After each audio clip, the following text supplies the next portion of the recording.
Yes, students, let's continue page number 25. I'm going to explain the story. So what happened next? The king's drum thought he would make plenty palaver over this and force the king to give him the drum. So he said to the mother of the child. तो बेटा क्या करता है वो tortoise? He was very cunning. He wanted to have king's drum, as we have discussed. तो क्या होता है, वो कहते हैं कि अब वो क्या करेगा, किंग का ड्रम लेगा और उसके ड्रम से उसको क्या होगा, प्लेंटी मीन्स सफिशेंट क्वांटिटी में उसको नट्स मिल जाएंगी। ठीक है, तो वो क्या कहते हैं, अब बच्चे की मदर से क्या बोलता है, I am a poor man, I climb the tree to get food for myself and my family, then you took my palm nut and gave it to your child, I shall tell the whole matter to the king and see what he has to say when he hears that his wife has stolen my food. This, as everyone knows, is a very serious crime according to native custom. तो उसको native custom मतलब देश के custom रीति रिवाज समझाने लगता है कि मैं क्या हूँ, बहुत पुअर हूँ, मैं क्लाइम कर रहा हूँ, मतलब पेड़ के ऊपर चढ़ता हूँ, किस वजह से, फूड कलेक्ट करने के लिए, मेरे लिए, खुद के लिए, अपनी फैमिली के लिए। और आपने क्या किया है कि मेरे पाम नट को अपनी बेटी को दे दिया, अपने बच्चे को दे दिया है। तो मैं सारा का सारा matter I discuss with the king और देखते हैं कि सी वो क्या कहेंगे इस मैटर में। ठीक है, जब उनको पता चलेगा कि उनकी वाइफ ने मेरा फूड स्टोल किया है। ठीक है, तो let's read what happens next. एक for Adam then said to the tortoise, तो एक्सप्लेन करती है, I saw your palm nut lying on the ground and thinking it had fallen from tree, I gave it to my little girl to eat but I did not steal it. तो वो explain करती है, she tried to make him understand that ये palm tree से जो नट गिरी थी, मुझे लगा कि ये पेड़ से गिरी है, तभी मैंने अपनी लिटिल गर्ल को दे दी खाने के लिए, बट मैंने इसको चुराया नहीं है।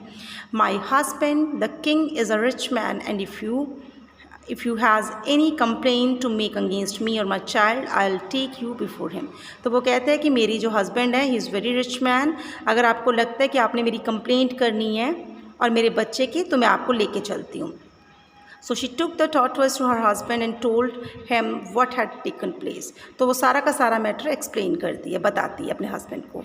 The king then asked the tortoise what he would accept as compensation for the loss of his palm nut. तो उसको पूछता है कि हाँ जी बताइए, मैंने सारा मैटर सुन लिया है, बताया जब उसकी वाइफ ने, तो आपको एज अ कंपनसेशन इसकी भरपाई लॉस की कैसे करें, आपके पाम नट की।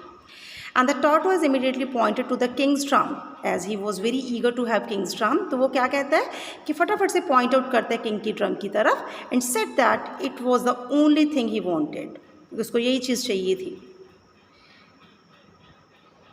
In order to get rid of the tortoise, the king said, मतलब उसे छुटकारा पाने के लिए, बेटा टू गेट रिड क्या होता है, छुटकारा पाना। ठीक है, very well take the drum, but he never told the tortoise about the bad things that would happen to him if he stepped over a fallen tree.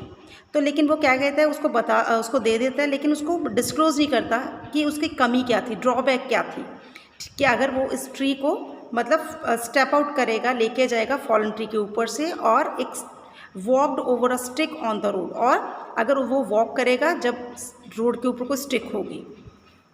The tortoise was very glad at this and carried the drum home in turn to his wife and said, I am now a rich man and shall do no more work. तो वो बहुत ही मतलब बहुत happy हो जाता है, glad होता है, हैप्पी होना, ड्रम को कैरी करते हुए जब वो घर पे जाता है, उस it's a kind of victory for him. तो अपनी वाइफ को बोलता है कि मैं अब now I am a very rich man, now I need not any kind of work, मैं कोई काम नहीं करूँगा, तो अब आई एम वेरी हैप्पी। सो बच्चे, this is the explanation of chapter number 25. I hope you have understood the story of discuss in this speech.